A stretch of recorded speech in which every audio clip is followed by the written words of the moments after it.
هذا موعد جديد، كاين مواعيد اللي هي مهمه الان في الميدان الفلاحي. اولا المعرض الدولي، ثانيا كذلك يعني الندوه يعني لي زاسيز ديال لاغريكولتور، وهذا لقاء جد مهم ديال الجائزه الكبرى في المجال الفلاحي والقروي اللي هو اول موعد، واللي كنتمناو منه انه ان شاء الله تكون له سنوات طويله، بحيث انه كتعرفوا الاهميه ديال الصحافه. فالفلاحه هي ميدان اللي هو سوسيو اقتصادي، واللي كيخلي انه التحريات والمعلومه ويعني والحوار وهذا باش يقرب المعلومه من عند الفلاح، وكذلك يجيب الواقع يعني ديال المعلومه من يقربها لمركز القرار. فكيظهر لي بانه تشجيع يعني احسن ما تعمل في هذه المهنه كل سنه، فغادي يكون ليه واقع ايجابي. في حقيقه انه الصحافه تواكب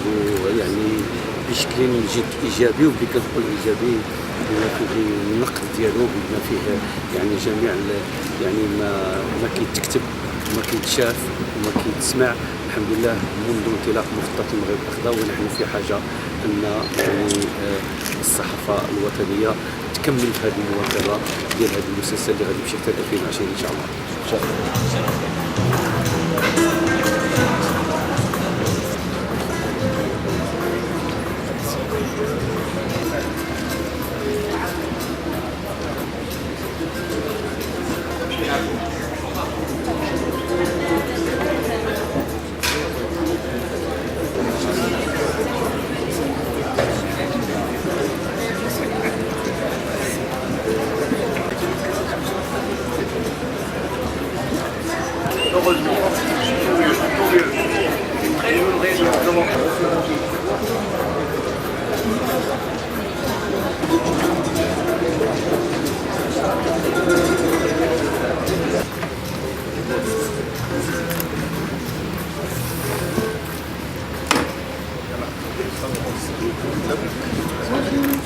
والسلام على رسول الله وآله وصحبه ومن والاه. لتتويج مجهودات نساء ورجال الصحافة الوطنية بجميع أصنافها المكتوبة والإلكترونية والسمعية البصرية، والذين أولوا أهمية خاصة للقطاع الفلاحي، سواء عبر الوقوف عند المنجزات في هذا القطاع الاستراتيجي الذي يعرف طفرة نوعية منذ إطلاق مخطط المغرب الأخضر من طرف صاحب الجلالة الملك محمد السادس نصره الله، أو عبر التطرق لمواضيع وإشكاليات تنبثق عن الواقع المعيش وتساعد صناع القرار في إجراء التعديلات اللازمة. حضرات السيدات والسادة، هي المرة الأولى التي ننظم فيها هذه الجائزة، ونطمح في جعلها تقليدا وموعدا سنويا لا نحيد عنه في الأجندة الصحفية الوطنية. وتمنح جائزة كبرى وجائزة ثانية للأعمال الصحفية باللغات الثلاث، اللغة العربية والأمازيغية والفرنسية، في كل من صنفي الصحافة المكتوبة والإلكترونية والصحافة السمعية البصرية. قبل الإعلان عن الفائزين، الكلمة للسيد عزيز أخنوش وزير الفلاحة والصيد البحري، فليتفضل مشكورا.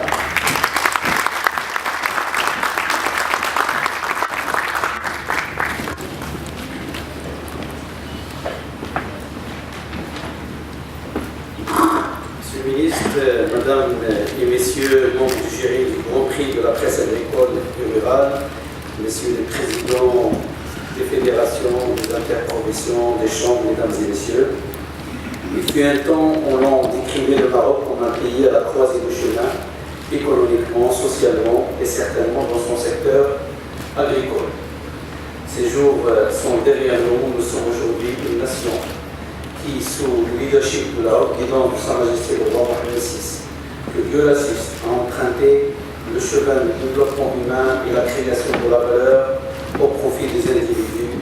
Le secteur agricole au Maroc est un exemple de la pertinence de la voie choisie. L'agriculture a pu réaliser un saut qualitatif et quantitatif de taille depuis le lancement du plan marocain en 2008 sous l'impulsion du souverain. Comme nous avons eu l'occasion de l'exposer lors des assises de l'agriculture, le 23 avril dernier, les indicateurs du secteur agricole se sont inscrits depuis plus de 6 ans dans un train haussier. Le PIB agricole a cru de 43%, l'investissement dans le secteur a doublé, la production dans certaines filières a dépassé 100%. Ce sont des exemples qui témoignent du chemin parcouru. Mes vifs remerciements vont également au jury qui a consacré un précieux temps à l'analyse des travaux présentés et auxquels la lourde tâche du choix a été confiée. Le Grand Prix de la presse agricole et rurale est aujourd'hui lancé pour devenir un rendez-vous annuel où l'excellence est récompensée. J'espère plus de chance aux candidats qui n'ont pas pu accéder à la récompense cette année et les encourage à renouveler leur participation dans les futures éditions. Je vous remercie et passe la parole à mon ami et collègue, c'est Mustafa Kholfi, l'un des fondateurs et parrains de ce nouveau-né des événements de la presse nationale. Je vous remercie.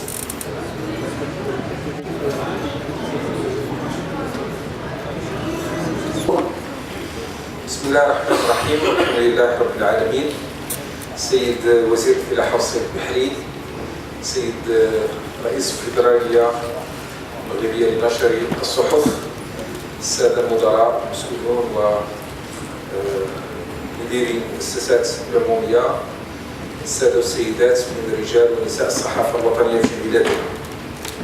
أود في البداية أن أهنئ القائمين على الملتقى، وأيضا أهنئ صديقي السي عزيز أخنوش وزير الفلاحة والصيد البحري على هذه المبادرة الطيبة والتي تعكس وجود إرادة في النهوض بالصحافة في بلادنا وتثمين أدوارها الحيوية والوطنية.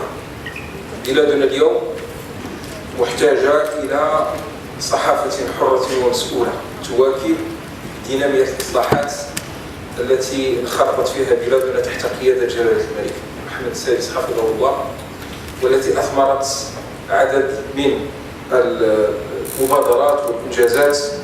نحن اليوم في سنة 2014 ولكن خلفنا رصيد يتمثل في إصلاح كبير مرتبط بالمبادرة الوطنية للتنمية البشرية، مرتبط بهيئة الإنصاف والمصالحة، مرتبط بالاعتراف باللغة الأمازيغية، مرتبط بمدونة الأسرة، ثم المرتبط أيضا بالدستور الجديد وما تلا بعد ذلك من دينامية إصلاحات على مستوى العدالة، على مستوى الإعلام، على مستوى المجتمع المدني، على مستوى الاستراتيجيات الكبرى ومنها استراتيجية خطة المغرب الأخضر.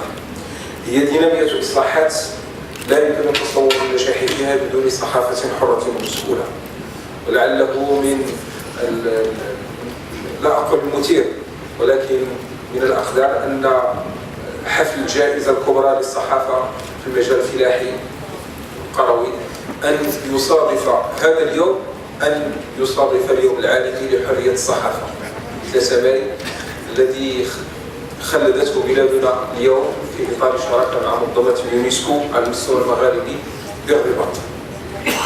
قلت لا يمكن لنا أن نتقدم في غياب صحافة حرة ومسؤولة، صحافة تتطلع بأدوارها كما تفضل السيد الوزير قبل في الإخبار وفي النقد وفي المتابعة وفي المواكبة، وهي وظائف نحن في أشد الحاجة إليها حتى نضمن النجاح في إنجاز هذه الإصلاحات. إن الجائزة الكبرى للصحافة في المجال الفلاحي والقروي تثمن وتشكل رديف للجائزة الوطنية الكبرى التي أطلقها جلالة الملك بمناسبة اليوم الوطني للإعلام قبل أزيد من 10 سنوات، والتي شكلت إطار تنبثق منه هذه المبادرات، ومنها مبادرة الجائزة الكبرى للصحافة في المجال الفلاحي والقروي كمبادرة تهدف إلى تثمين الصحافة المشتغلة في هذا المجال.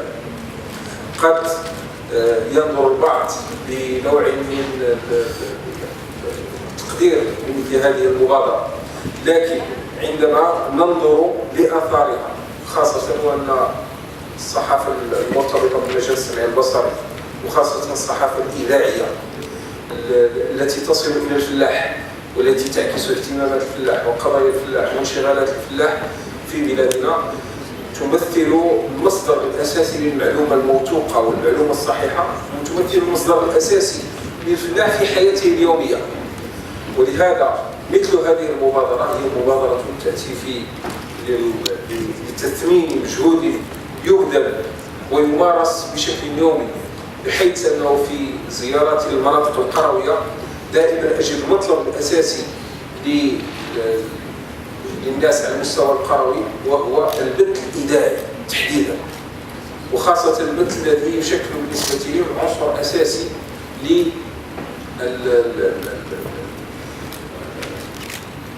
تطوير أدائهم الفلاحي. والمطلب الثاني الذي أجده في هذه المناطق هو أن النشرة الجوية أن تخصص فقرة لمنطقتهم. يعني المناطق البعيدة والقروية أمرين: البث الإذاعي والنشرة الجوية أن تتضمن فقراتهم ومنطقتهم، وخاصة المناطق المرتبطة بالمناطق الجبلية أو المناطق التي تعاني من العزلة. وعندما أذكر هذه الأمور لأن الوعي الذي ينشأ في بلادنا الدور الحيوي للصحافة ولوسائل الإعلام هو دور أساسي. أختم هذه الكلمة بالتنويه بهذه المبادرة مجددا وبشكر القائمين عليها وبشكر أعضاء لجنة التحكيم. والسلام عليكم. أعضاء لجنة التحكيم الجائزة الوطنية الكبرى للصحافة في المجال الفلاحي والقروي تتشكل من السيدة فتيحة بريمة المديرة العامة للمكتب الوطني للاستشارة الفلاحية، السيد نور الدين مفتاح رئيس الفيدرالية المغربية لنشر الصحف، السيد سعيد عطار مدير المعهد الحسن الثاني للزراعة والبيطرة، السيد إيسي علي أعراب مدير المعهد العالي للإعلام والاتصال تعذر عليه الحضور معنا اليوم، السيد محمد بدراوي مدير المعهد الوطني للبحث الزراعي فهو تعذر الحضور معنا اليوم، السيد أحمد بن تهامي المدير العام للوكالة الوطنية للسلامة الصحية والمنتوجات الغذائية، السيد مولاي محمد الورتيتي رئيس شركة مغوصي فوس، السيد حمو أحلي رئيس الفيدرالية اليمنية للحوم الحمراء، السيد أحمد بوعياش رئيس الكونفدرالية المغربية للفلاحة والتنمية القروية الكومادير ذوات عدد والمنظور على اليوم يعتبروا.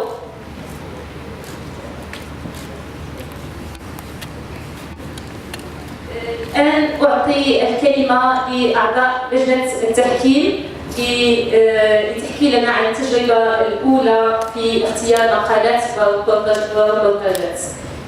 بعد الكلمة للسيد نور الدين مفتاح رئيس الفيدرالية المغربية لنشر الصحف وعضو بلجنة التحكيم.